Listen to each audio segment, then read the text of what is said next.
So we started off the hot seat with me, basically literally taking that hot seat and telling my story. So it's now time to allow others to take that seat and tell their story. So this week on the hot seat, imagine going from grass to grace, from a car washer to a DJ, and finding yourself not only in politics but at the very helm of it. We speak to Irungu Kangata, who is the Muranga senator, and he is in the leadership of the Senate. So join us as he takes on the hot seat. Let's see how much it will burn. Join us, won't you?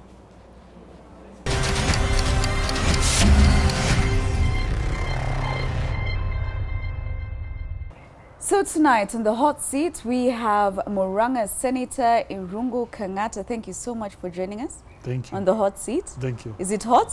No. Is it hot already? No. Do we make it hot? Yeah. Yeah. Tell me, this is a platform where we talk about your story. So I want to take you back to where you started, when you were young. Let's go back to when you were in class 6, for instance. That is a time, I believe, that changed your life. You loved history at the time when you were in school, in primary school?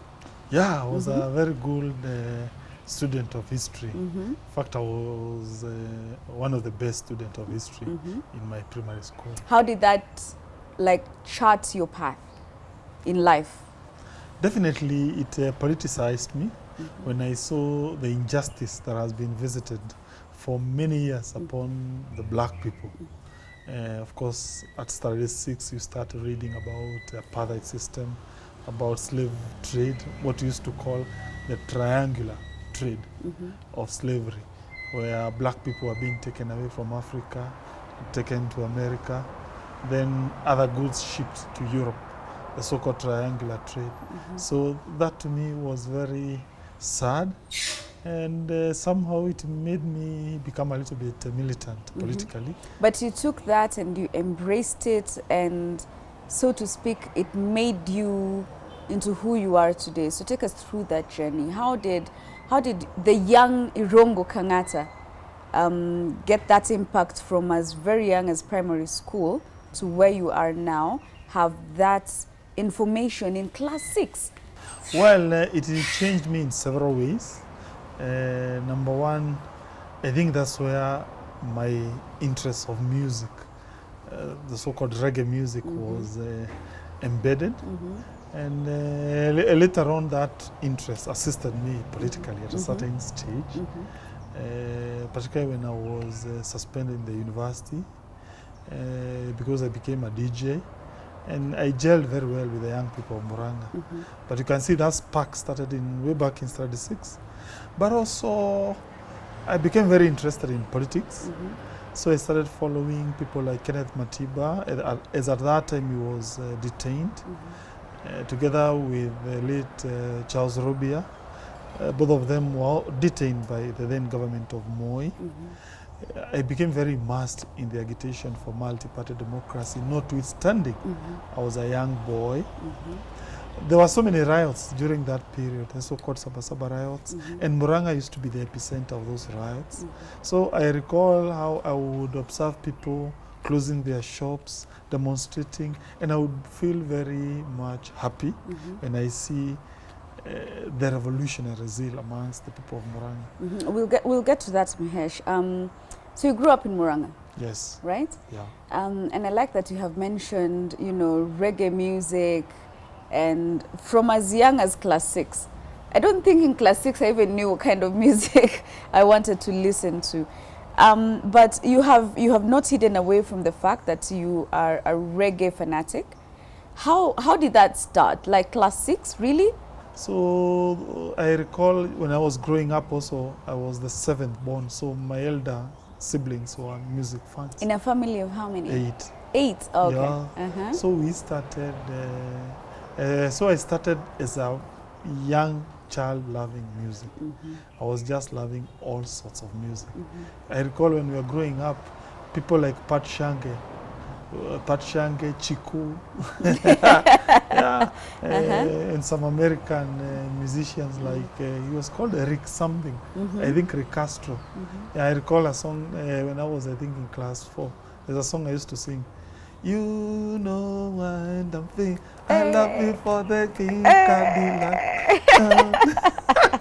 So yeah, I recall. So I would go. That's every Saturday. I would go near Municipal, and then I would watch people dancing. Eh?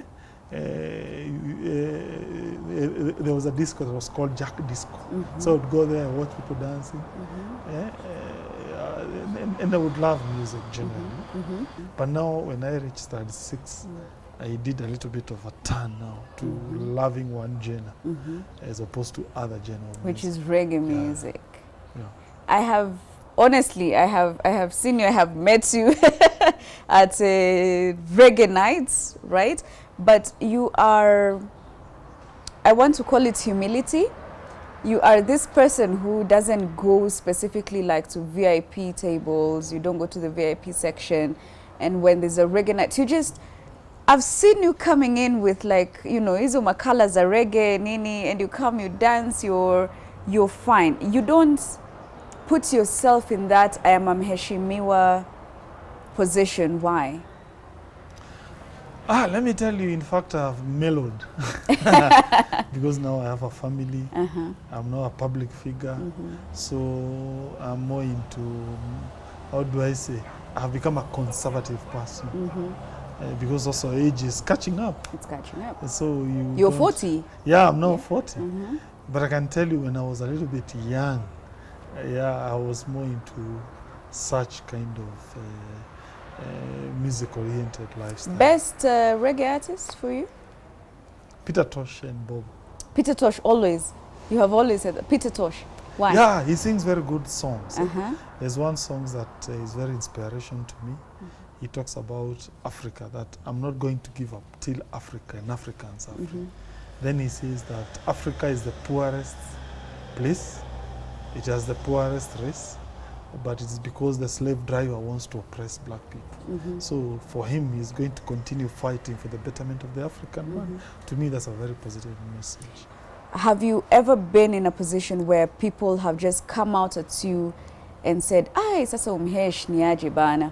Yani hizi marege ni nini siju." You know, because sometimes people tend to associate reggae with, you know, a very different class. Have you encountered that? How would you respond to people who say, sasa unimhesh aina gani bana napenda reggae?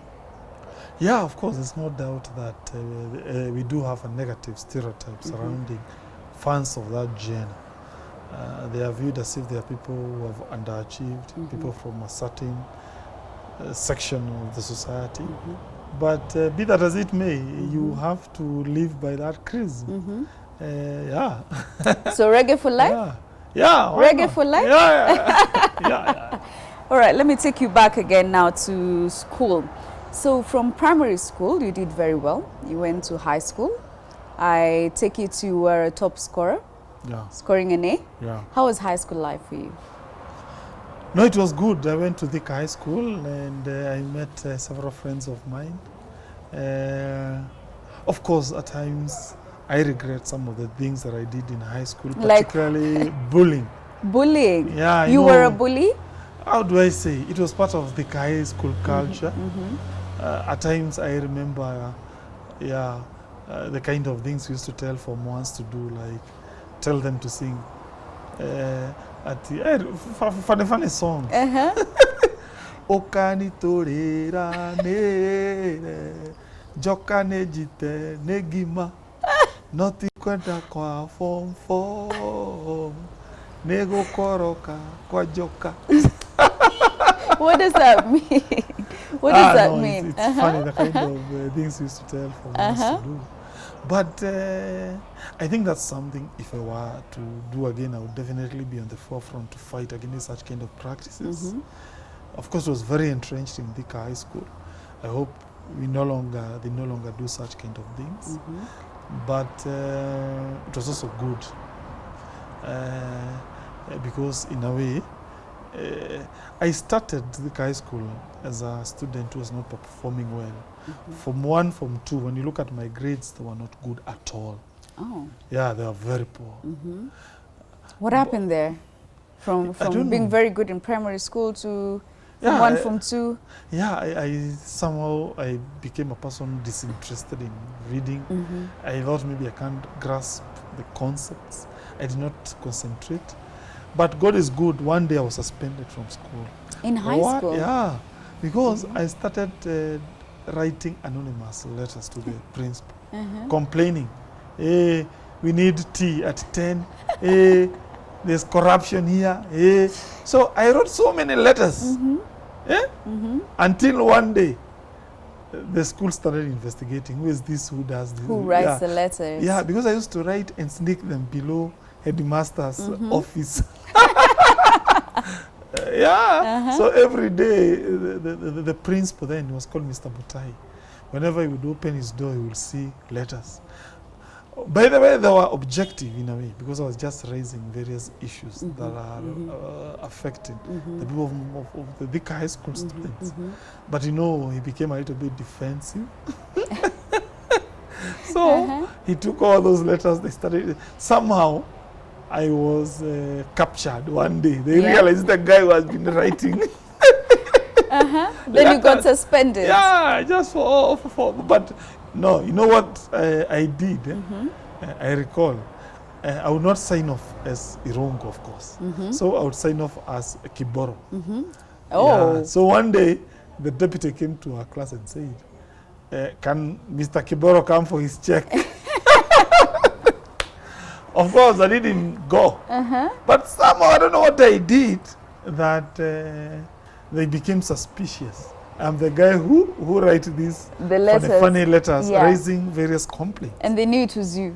So, of course, I was then captured. And then I was taken through a disciplinary process. The principal said, no, I should not come back to Thika High School. Oh. But I went to Thika County Education Office to complain. Why am I being expelled without due process? I guess a student has to be taken before a committee and present his case. So when the principal saw that he has been told by the education office to subject me to due process, then I was taken before the High School Board of Governors. So anyway, it was decided I be taken before the board. So during the day, when we appeared before the board, we came with my mother. So when I saw how my mother was suffering, that time my mother was unwell, but she came, and somehow the board decided to give me another chance. So you went back to school? So yeah, I went back to school. So I decided to concentrate with studies. I recall I really studied very hard. I was number 9 in my class, the first term exam. I became number 3, second term. By the time I'm doing that term, I was the best. Ah, beautiful. Yeah. So I changed. And people can change. Yeah, I changed. You know? And, by the time I was exiting, I performed very well in So from getting an A that you did to the University of Nairobi. And then ukaingia student politics. How was that like? Yeah, when we joined, I joined Faculty of Law. I first vied to become the vice chairman of Kenya Law Student Society, and I was elected. I became the vice chair as a fresher. And then, some few months later on, there were elections for SON, which comprises all students from the university. So, initially I wanted to vie as the treasurer. Then one of my chief campaigner told me, no, if you dare go for this seat, you're going to be defeated. Because this is a seat generally students view is for a lady. So I switched gears. In fact, James Orengo gave me posters, I recall. He sponsored my posters. But he had originally done posters for the treasurer position. So I had to physically delete that section so that it's clear I'm vying for vice chair. So I was competing against the third year. I was a first year. And so many students. So I won. I recall when we went to do counting. The guy defeated me in Kikuyu campus. He then defeated me in Upper Kabete. Where else? Then we went to Kenyatta. We went almost 50-50, but I think he was ahead with some few votes. Then we went to Lower Kabete. I defeated him, but with very few votes. Now we came to my strongholds. So I defeated him in what, of course, Parklands was my base. Low, obviously, yeah. Then I defeated him in Chiromo. Then I defeated him in main campus. So I won. Of course, it was historic because I was a fresher.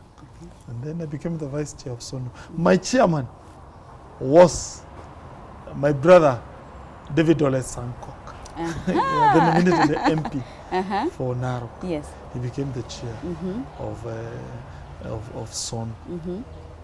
Of course, my agenda as a student leader was to address the complaint that we had against parallel program. Because those of us who came through the regular model, we felt that the university was oppressing us. In the sense that, one, we used to stay 2 years before we joined the university. But those who were doing parallel were joining immediately. So they used to be ahead of us to about 2 years. Two, there were some units that were being given to regular students, but they were not being given to parallel. So they were being favored. And thirdly, and most importantly, they were doing 2 years only. But us, we were doing 4 years. So we said, why should we be discriminated against? So we started to strike.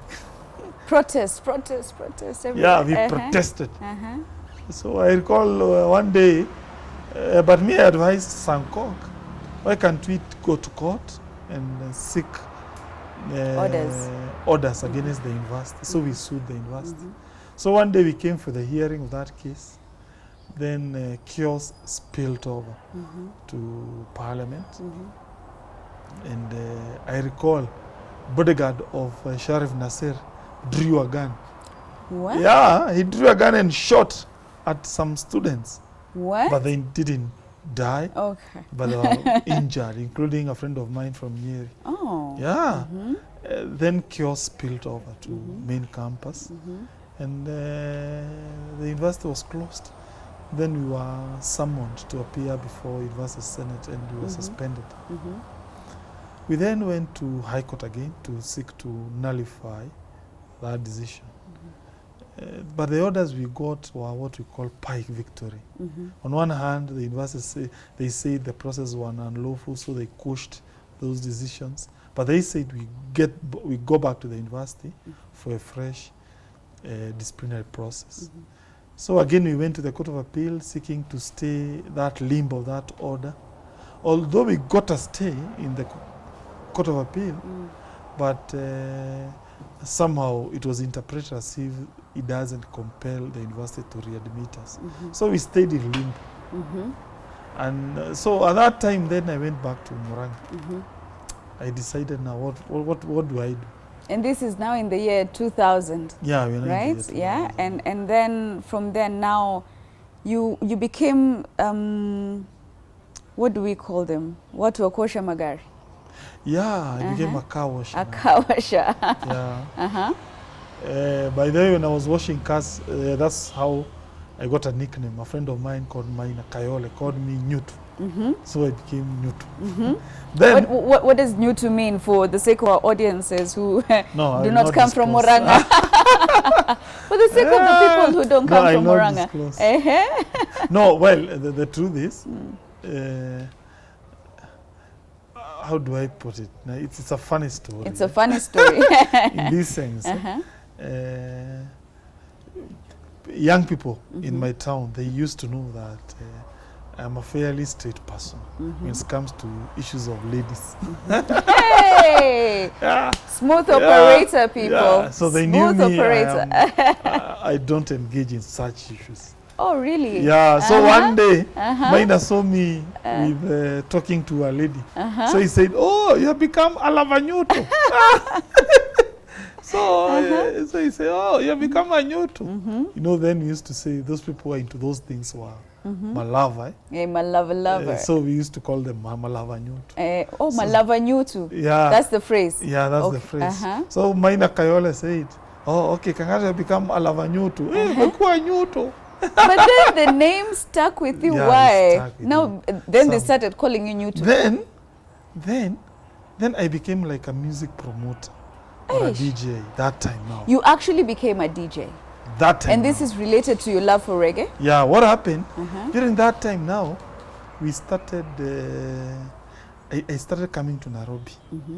I would get the best artist who was now the ending that time and take him to Murang'a. By that time, I had become friends to Jeff Mwangemi of KBC. And that his show, Reggae Time, was very popular among young people. Yes. So I would go to KBC, hey, nagotea, hey, makata pingu massive, hey, Hosilando team, hey, wase majengo youth. So the young people would be very happy. So one day I told, hey, wase, hey, namletea Jeff. So young people flocked. The joint, then it was Parkside. We used to call it Parkside in Makavila. So when they flocked, I saw, this is a good idea. So it became like a promoter. One day, a person came from Jamaica. Yeah, he was called, the guy has sung a song called United States of Africa. It's called Teddy Dan. Yes. So one day Teddy Dan came to Nairobi. But then his show flopped in Nairobi. Oh, really? Yeah, but somehow I was able to get Teddy Dan and tell him, you do this, come to Murang'a. By that time, I'd shifted from KBC to Soro. Soro had an FM, they had a reggae show. So I told, so we started promoting that show with Man Saimo. We said, we are tunaleta Teddy Dan, original. When was always scared Teddy Dan? All the way, so I still was saying, original Teddy Dan from Jamaica. Original. Wasi. Walikuja hivi wote. Kashona. Teddy Dan. Kamezi. Nimemletea. That day. Kangata himself. You too. DJ Nyutu. DJ Nyutu. Wait, they actually called you DJ Nyutu? Yeah, Nyutu. Nyutu amemletea papacha, amemletea Teddy Dan. Oh gosh.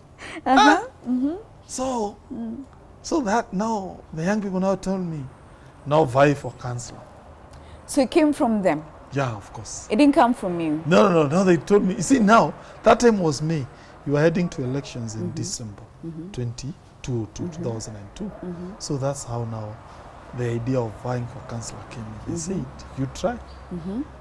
Then you became a councillor from a very young age? 22. 22? Yeah. And a councillor? Yeah. Those days, man. Yeah. Do you feel like now you're becoming a councillor now at this very young age? Is it something that you had thought maybe in life you would want to get into politics, or you were just thrown into the deep end? Sasa wewe tumekuona, you're a promoter, you've done this for us, sasa kuja, become a councillor for us. It was not something that I'd really planned. You know, there's a way events usually come and they create an opportunity. I cannot say it was something that, in fact, it was like a joke. When I said I want to, in fact, I recall two people. One is that the then member of parliament, who was my friend, called Ngenya. I went to his office and I told him, why can't you talk with the Moi government? Because then Ngenya had become a minister. Why can't you assist me to go and go back to the university? Me, I want to go back and finish my studies. So he told me to go to Moi University. But somehow I was not readmitted. Oh. So, in fact, what was driving me most, the driving force was boredom. Here I am. Really? I have nothing to do. So I decided to vie and I won. Yeah. So, from there, you go from councillor, you become member of parliament for Kiharu, which is actually my constituency, Yeah. to where you are now as a senator. So your life has completely changed from, you have a legal background, now it's politics. How was that shift like for you? Did it shock you? Were you able to just, accommodate it very easily? How was that change from legal to politics like for you? I think that shift, after I became a councillor, we were readmitted back to the university by Kibaki government. All students were being expelled. So once I finished my university degree, I decided to exit politics a little bit. So I went to practice. So I practiced in Murang'a, then I came to Nairobi to practice.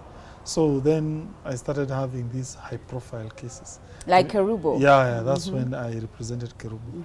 So that catapulted me into some major limelight. And somehow when I went to Murang'a, some people started telling me, why can't you consider vying to become our next member of parliament? Was it something that you actually had thought of before, or is this people who pushed you to it?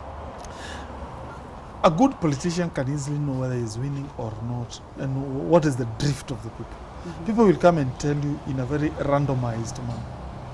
Yeah, you can know whether you are winning or not depending on the representations you get from the people. So long as they are genuine, they are not prompted, they are unsolicited. You can then make a deduction whether you have a good probability of winning or not.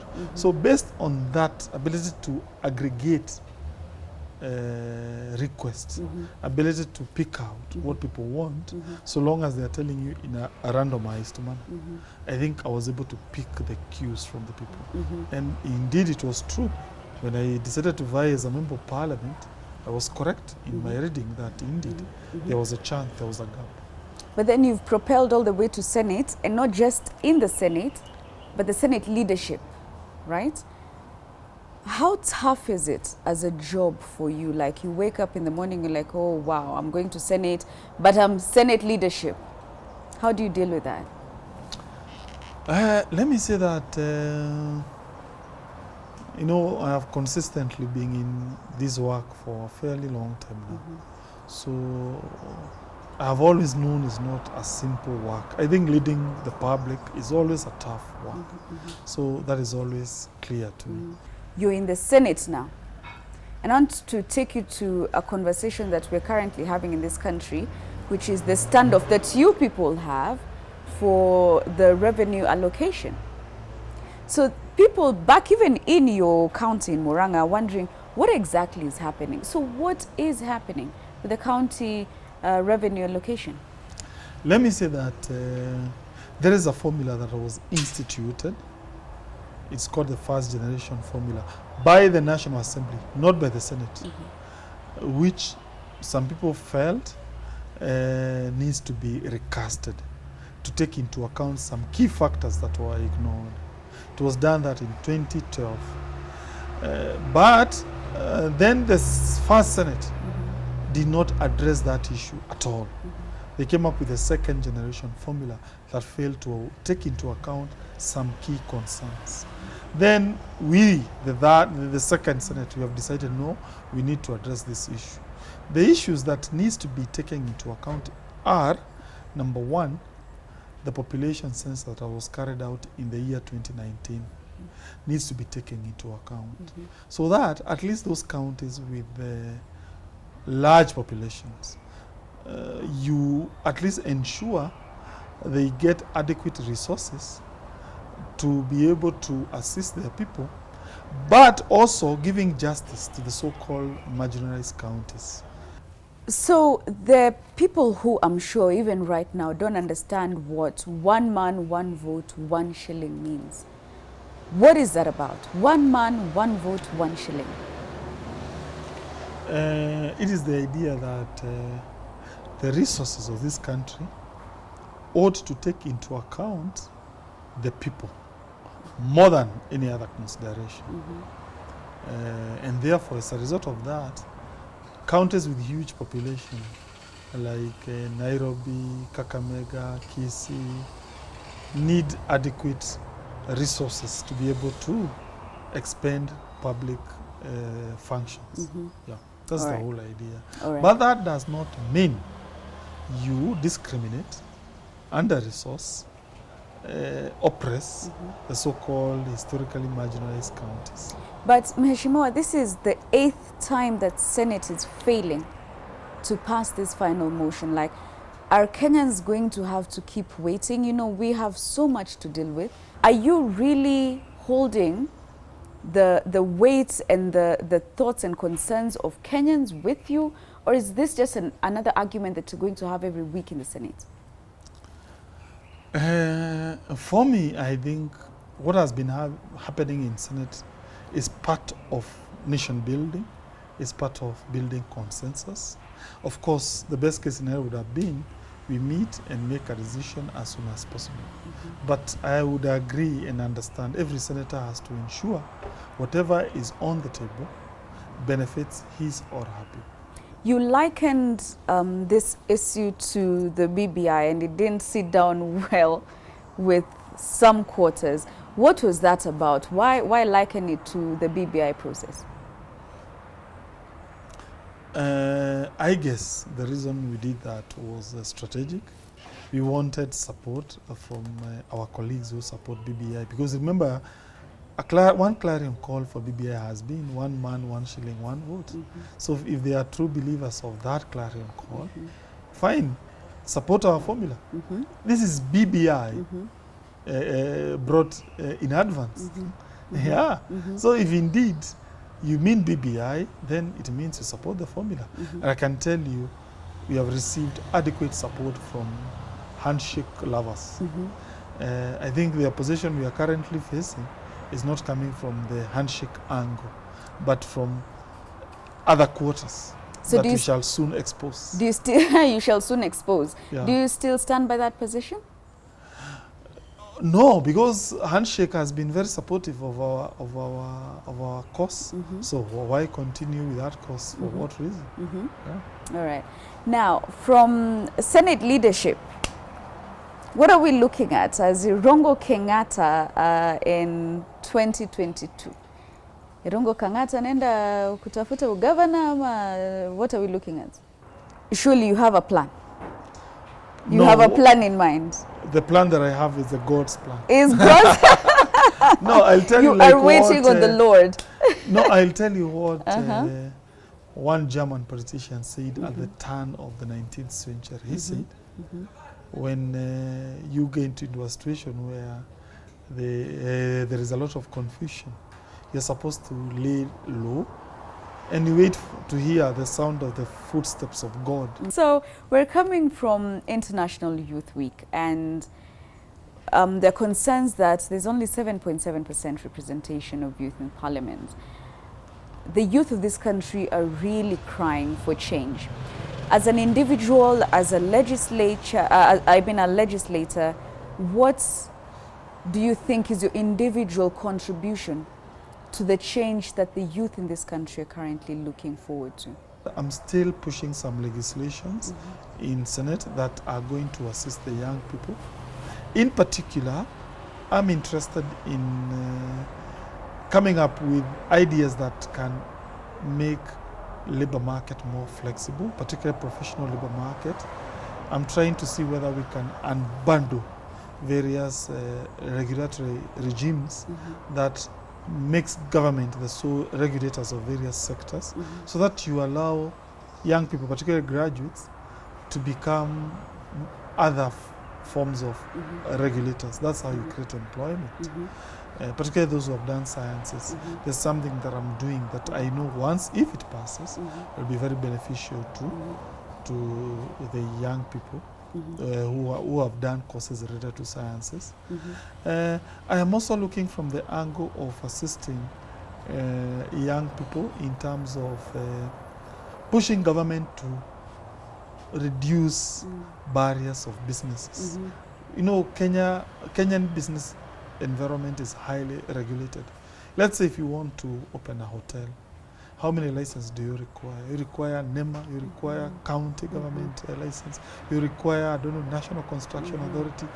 If we can come up with legislations that makes all those licenses either to be condensed, Merged, yeah. I think that's how you make Kenya a place open for business, and young people are either employed or they can employ themselves. Other areas of interventions, I would imagine, for young people is the inspiration aspect of it. You know, also young people need role models. Yeah, most of them, young people tend to lack people who can show them the way, give them ideas. I always endeavor to do so. And do you consider yourself a good enough role model for the youth? I do not want to blow my own trumpet. I think that is best left to the people to them to decide, to make judgment, as opposed for me to say I'm the best. No, that's wrong. Yeah, all right. I wouldn't want to place in that bracket because I think you're past the bracket of the youth. Yeah. But there's this notion, you're not fairly far off, I mean 5 years, yeah?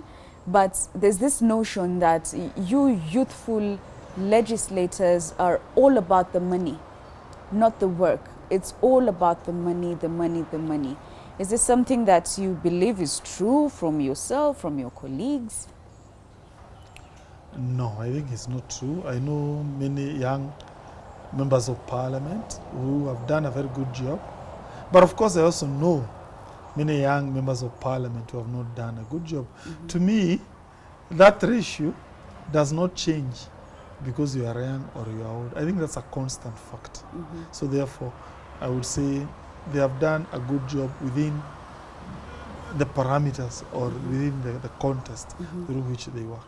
And Mahesh, I want to, as we wind up, to look directly into that camera over there, which is yours, and just basically talk to the next Irungu Kangata.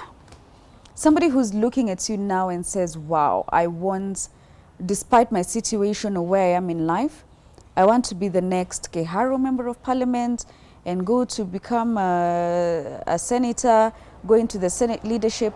Talk to the next Irungu Kangata. What is your advice to them? Yeah, my advice is that every person can achieve whatever he or she desires. But I think you need some focus, some personal discipline. Yeah. For those who may want to become leaders, try to ask yourself, what is it that personally people can see, okay, you have done something good for yourself, and therefore probably you can assist us go to where you are. Either you were educated, or either maybe you have done something so exceptional, people can agree to follow you. So I say that maybe to try to tell young people that it is important for them, for instance, to go to school and learn. Like now, see, young people are at home. Yes. Vast majority of them are doing things that cannot assist them at a personal level. But I can tell you there's a small segment that is busy reading. Yeah. A huge population of the young people are out there doing funny things.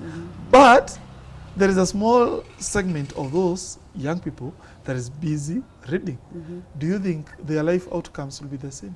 No. Absolutely not. No. I have heard from reliable sources, you and academics, same what's up. Yeah, you read, it's no joke. Like now, like now, by the way, I've finished my PhD. Oh, really? Yeah, and people are asking, how would you accomplish it? But we always go out as members of parliament. There are those who decide when we go out, let's say to another country, there are those who are going to drink. It's their choice. But me, I got it. Yeah. Good stuff. So the point I'm trying to argue, instead of concentrating on things that will not add any value to you, use your time wisely. Use your time wisely. That's my point there.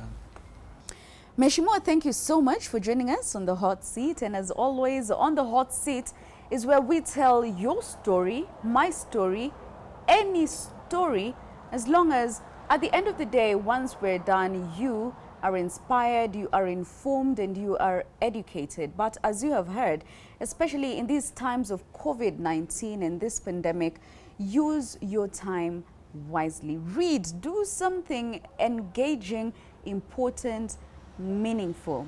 So I'll see you next week on the hot seat every Sunday at 8 p.m. Join us, won't you?